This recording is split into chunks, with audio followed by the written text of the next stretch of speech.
Kaning hapon Northern Mindanao. Labas og presko nga balita. Niya ako karon og natong masaksihan ang selebrasyon graduation sa atong mga estudyante nga nag-graduate karong tuiga.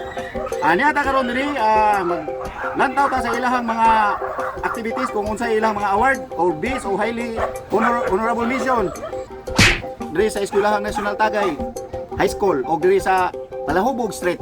Karon atong tawagon ang unang ginikanan nga mutaod sa ribon ani niyang anak nga si Michael Campos. Ariel Campos. Tang tang tang tang tang tang tang. Most helpful award and most behavior. Tang tang tang tang tang tang tang. O karon ang iyahang most highly award Best in Tagay. Ang mutaod sa ribon mao ni si Iron Magpale si Mania. Tang tang tang tang tang tang tang tang tang tang tang tang. Sir, andong, ikaw sa nimo ni sir?